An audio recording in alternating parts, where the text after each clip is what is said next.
Yóò dára fún yín ọ̀run re lémùrè Ògúnyẹmí. I'm proud to be a Ekiti man. I'm proud to be a Yoruba citizen.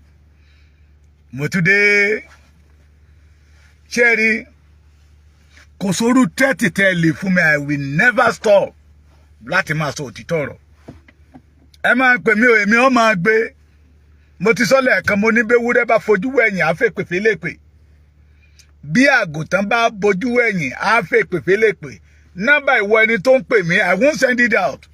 Máa pè mí, èmi náà máa dá ẹ lóhùn. Ìṣó nínú ìwà láti máa mọ́mọ́ ọkọ yàtọ̀ sọ́màlì. One question tó béèrè lọ́wọ́ mi rèé. You say it is because wọ́n ń jọba ní ìran tí mo ti jáde.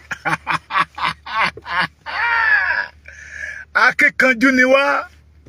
Ṣó gbọ́ mi? Ìdílé jagunjagun lèmi ti jáde.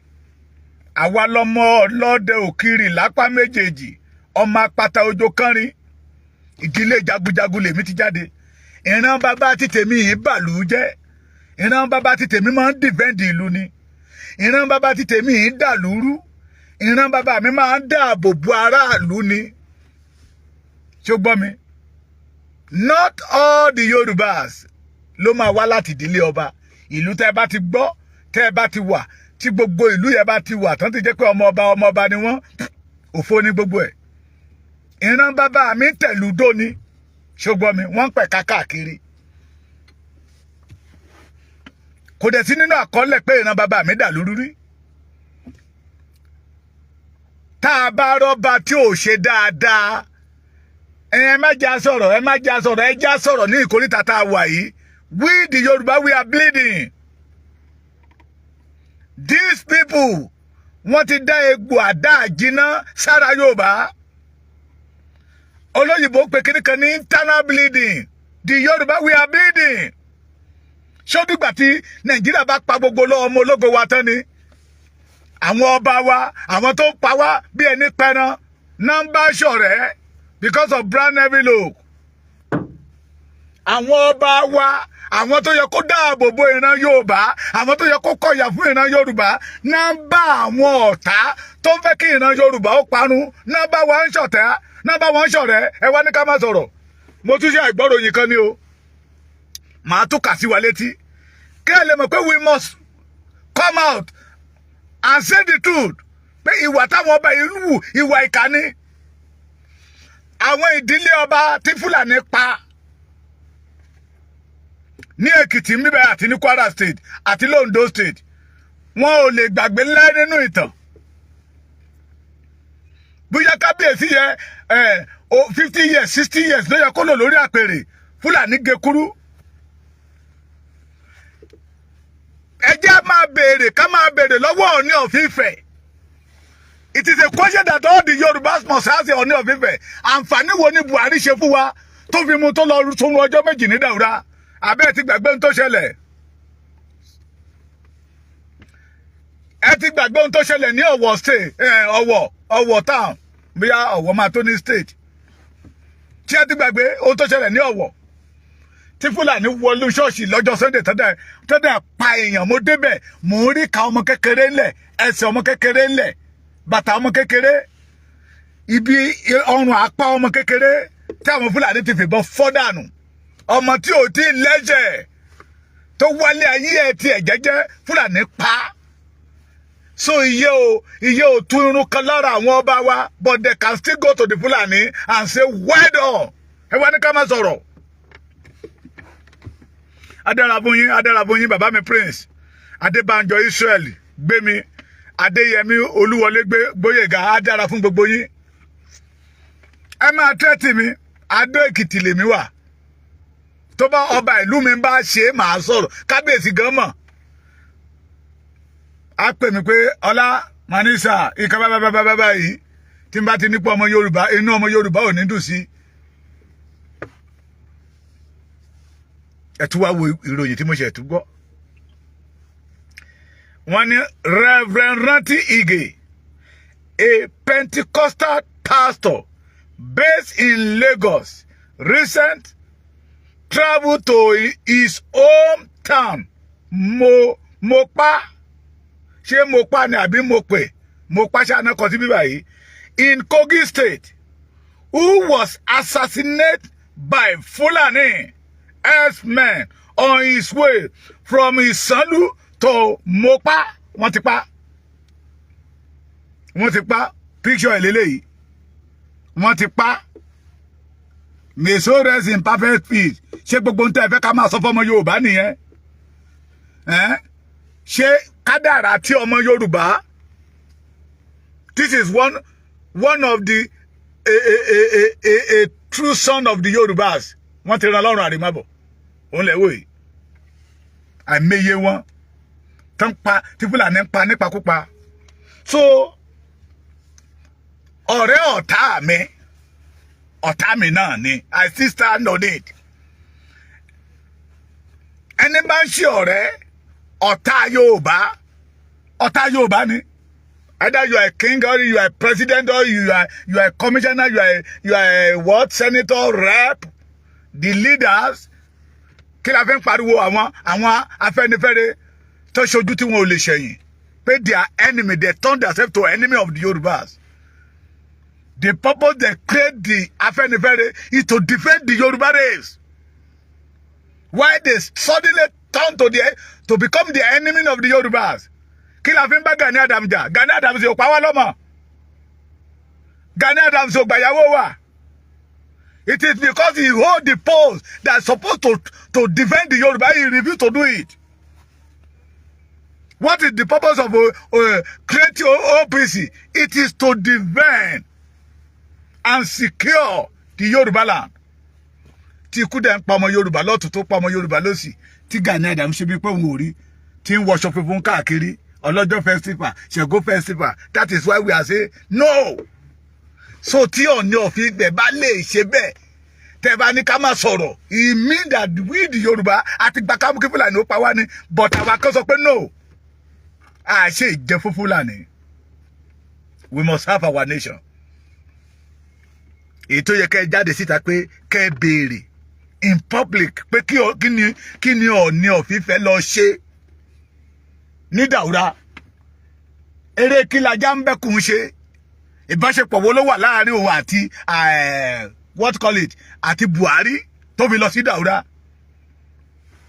Kẹ́ béèrè lọ́wọ́ Ajérò ìbáṣepọ̀ wo ló wà láàrin òun àti Buhari that make them travel far away to Daura. Ṣé lọ ṣe thank you for killing the Yoruba race. Thank you for reduce our population. We must ask a question. And we need answer from Ọọ̀ni of Ifẹ̀. Àwa tá ń sọ̀rọ̀ yé wa náà. Kí ọmọ Yorùbá má lè màmá mi kan ń bọ̀ láti Kini ibi tán lọ gbà nígbà tó sọ fún mi mo ní ìbẹ̀rù náà ní gbogbo ẹ̀. Ìbẹ̀rù. Ìdọ́là ibi pé láti Èkó kéèyàn máa lọ sí Ìjẹ̀bú Òde eléyìí tó yẹ kó gba ọ̀nà Kini míì kó lè gba ọ̀nà Ìṣàgámù ọ̀ kó gba Ìkòròdú kó ṣe gba ọ̀nà Abẹ́òkúta kó jáde sí Abẹ́òkúta from Abẹ́òkúta kó wá rọ ìbẹ̀rù náà ni nílé bàbá wa lórí ilẹ̀ bàbá wa. So ìwọ tó sọ pé it is because wọ́n ń jọba ní ìdílé mi ni mi ò fi mọ rírì ọba. I know the importance of obas. That is why làwa ibi jáde síta pé we must have our land. Ọba ló nílùú ṣùgbọ́n ọba tí ò bá máa ipò tó ń hold bó ṣe tóbi tó lọ́wọ́ ọmọ ìlú ó yẹ ká lè sọ fún. ṣebí ọba àti dárúkọ àwọn ọba Adésọjí Adérẹ̀mí ọba nu ibi ọba wà lẹ́ni ilẹ̀ rẹ ní Síjú Adé ńkọ́ Aládé Sànmí Tádó first second that we can say lot of things lóòótọ́ àwa ò dé bá wọn but ìtẹ̀tà bá ń lẹ̀ ọba Ìkọ̀lé tó kú ń gbà yẹn lọ́hùn àdé bá wọn but ìtẹ̀tà sọ nípa wọn lẹ̀ di Olójìdó of Ìdó Èkìtì tó ti àná àti ti jẹta báwo ò bá dé báwọn ìtàn tó sọlẹ̀ tí ò ṣe gbàgbé tí ó lè máa mú kẹ́nìyàn inú ènìyàn máa dùn pé yes àwọn ọba rèé ṣèbọ́ ọba kan ló wà ní Ìlà Ọ̀ràngún tó fi gbogbo ọjọ́ ayé ẹ̀ tó fi ń tọ́ ọmọ àwọn ọmọ tí ò jẹ́ nǹkan tó ń ṣe bàbá fún aláìní bàbá òun náà ló tún ṣe ìyá fún aláìní ìyá ṣe bàbá nìyẹn ṣe báwọn ọba ló ń dìfẹ́ǹdì àwọn ará ìlú wọn láyé àtijọ́ lára àwọn ìtàn táwọn bàbá wa sọ fún wọn ọba gan máa ń jáde lọ́gànjọ́ òru pé aburú ò gbẹ́dọ̀ ṣẹlẹ̀ ìtàn kan wà tí bàbá mi sọ fún mi pé wọ́n ṣe wọn rí pé gbùdùdùdù tí olè bá fẹ́ jà àwọn gbùdùdùdù àwọn ló ti máa mú olè wọn á mú olè wọn á dé olè yẹn mọ́lẹ̀ àwọn aráàlú kan máa jí wọn á bá wọn ní làwọn ọdẹ wá ní pé wọ́n wá ṣètùtù pé àjọ̀nù tó ń bá wọn mú àwọn ẹni ibi lọ́gànjọ́ òru wọn fẹ́ mọ̀ wọ́n bá rú àwọn èèyàn kan lágbára làwọn yẹn náà bá fara mu wọ́n ní exactly 1:00 ẹni yẹn dé pẹ̀lú aṣọ dúdú lọ́rùn ohun tó máa ń ṣe lẹ̀ tó máa fi mú àwọn ẹni ibi ló ṣe lẹ̀ bó ṣe ní kó máa lọ́wọ́ ní tó bá lọ gbàtà máa ṣí ojú onítọ̀ náà rí pé kábíyèsí ẹ̀yin ni wọ́n bá dé pé ẹ ṣe ló kú òru ìlú ò gbẹ́dọ̀ dàrú kò bàjẹ́ láórí bàbá àti tòun ìgbà tí bàbá òun wà lórí oyè àwọn ìtàn tí bàbá òun sọ fún àwọn nǹkan tí bàbá òun fi ń ṣọ́ ìlú lòun náà dára ń ṣe yìí ṣèbọ́ bá nìyẹn tó ń sacrifice time ẹ̀ to defend the Yorùbá race alẹ́ ni tó bá ti ń bá ọ̀tá Yorùbá ṣe ọ̀rẹ́ ọ̀tá Yorùbá ní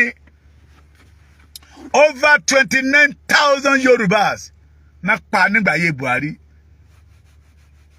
ṣé ẹ ti gbàgbé Ọ̀wọ̀ ni ẹ gbàgbé Ìgàngán broda wa Owólabí ààyè ló wá ilẹ̀ Yorùbá òkú ẹ̀ náà dá padà sí Amẹ́ríkà under the government of Buhari ẹ ti gbàgbé Dr. Aborode ọkọ̀ olóyún alájà ńkọ́ àtàwọn bẹ́ẹ̀ tí ò lórúkọ we must ask Ọọ̀ni of Ifẹ̀ a question and we need the answer ìbáṣepọ̀ wo ló wà láàrin òun àti Buhari àbí Ọọ̀ni of Ifẹ̀ ló ń fún lọ́wọ́ ni pé ẹ lọ àtàkì wọn bíbà yìí àbí it is because of money not be quiet ṣé n tà ń gbọ́ ni pé àbí òótọ́ ni pé àwọn ọba ilẹ̀ Yorùbá ti gbàbọ̀dè wọ́n ti ta ìran Yorùbá fáwọn Fúlàní tó fi jẹ́ pé àwọn ọba wa ò lè dá ṣe nǹkan kan láì jẹ́ pé wọ́n gba ìyọ̀ǹda lọ́wọ́ àwọn Fúlàní. We must ask a question. Báyìí kọ́ ló ṣe rí nígbà yí àwọn bàbá wa ìpilẹ̀ṣẹ̀ Yorùbá ò korò báyìí no rárá kò rí bẹ́ẹ̀ kò jọ bẹ́ẹ̀ báyìí kọ́ ló ṣe rí so we need a question to ask and they need to answer us.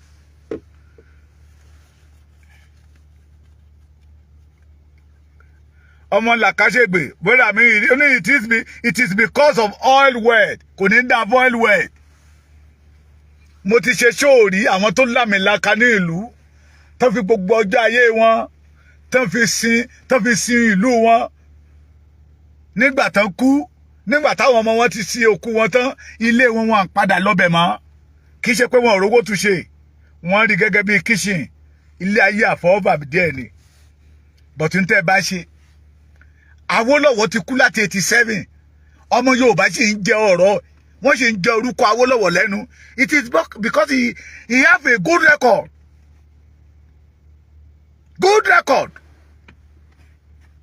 Londo State ń bí báyìí ìran wa ò lè gbàgbé Adékúnlé Ajáṣin láéláé bàbá lọ́wọ́ it is because he have a good record a good record clear one àwọn òṣèlú tá à ń fi sípò ẹ lọ́wọ́ lé bàbá Ajáṣe lọ́wọ́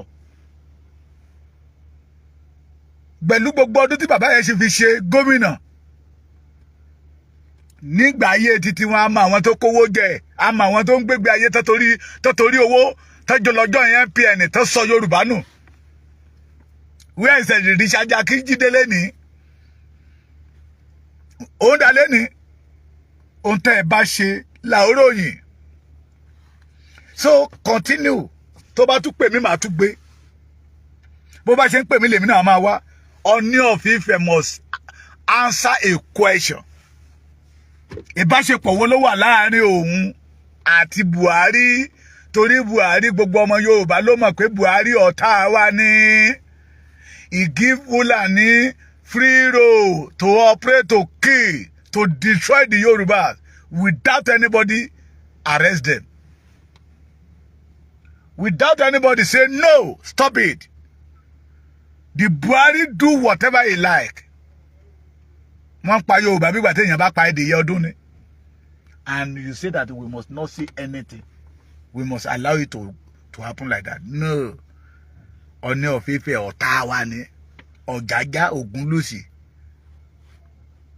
ọ̀tá wa ni tó bá jẹ́ torí owó ni ẹbí léèrè kí ló tún wá kiri kí ló ń wá tí ò tí ì ní ẹbí Ògúnlùsì léèrè kí ló ń wá tí ò tí ì ní ó ṣe fẹ́ pé 50 ní àbó ti pé 50 kí ló tún wá tí ò tí ì ní tó fi ń ta ìran Yorùbá káàkiri any obas that we see in the corridor of our enemy automatically he became the enemy of the Yorubas he became kò sí yàtọ̀ láàrin Ọọ̀ni of Ifẹ̀ àti àwọn ọba tó sọ wípé àwọn èyí ṣe Yorùbá kò sí yàtọ̀ láàrin Ọọ̀ni of Ifẹ̀ àtàwọn tó sọ wípé Èkó kì í ṣara Yorùbá kí ni ìyàtọ̀ ẹni tí ń tà wá fún ọ̀tá kí ni ìyàtọ̀ ẹni tó ń celebrate enemy wa kí ni ìyàtọ̀ ẹni tí inú rẹ̀ ń dùn sí pípa tán pa ọmọ Yorùbá lójoojúmọ́ what is the difference between the killer Yorùbá ní ẹni gbépo lájà kì í ṣolè bí kò ṣe ẹni tó gbà á lẹ̀ to be sincere to ourselves ẹni tó gbépo lájà àwọn Yorùbá ní pé kì í ṣolè bí kò bá ṣe ẹni tó ṣe kíni tó gbà á lẹ̀ kí ni Ọọ̀ni of Ifẹ̀ lọ ṣe lọ́dọ̀ Buhari mo tútù sọ lẹ́ẹ̀kan sí ẹ̀yin ọmọ Yorùbá ibi tó bá yẹ ká dúró sí táwọn olórí wa bá ti rìnrìn òṣì káàkiri ẹ̀pin ẹ̀ àwa làwọn máa jẹ́ we must say no ẹ lè rí Sultan Sokoto kó gbéra kó lóun lọ sọ́dọ̀ Ọbásanjọ́ kó lóun lọ kí òun fẹ́ ṣọjọ́ méjì ń bẹ̀ ẹ lè rí Emir Kano kó gbéra kó lóun lọ sí ọ̀dọ̀ what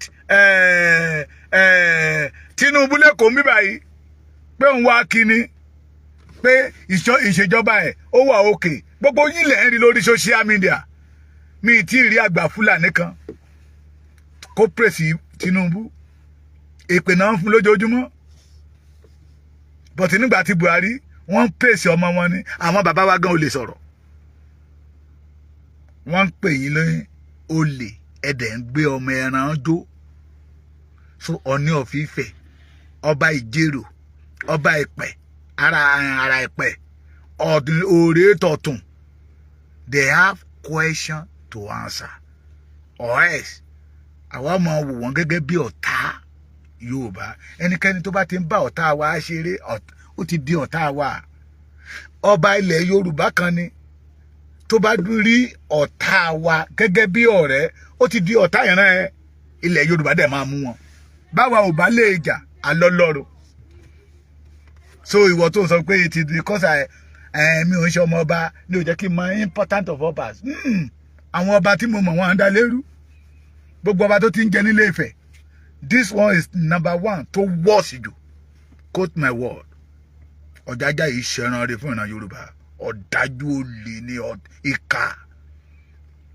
ẹnikẹ́ni tó bá ti ń bá ọ̀tá wa rìn ìkà ni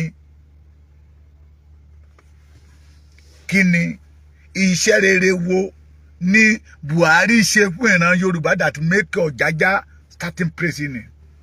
Yorùbá, we must be wise.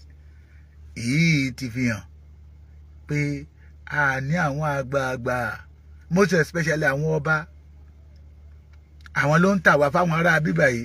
Ẹ ti gbàgbé Fúlàní kan tó ń sọ̀rọ̀ pé kò sí ìlú tán dé tí àwọn ọba wọn tí wọ́n ń fún àwọn ọba ìlú yẹn lówó tán bá ti lè wọ̀lú báyìí wọ́n á kọ́kọ́ lọ ṣe mítì pẹ̀lú ọba wọ́n á dẹ̀ gbowó fún wọn.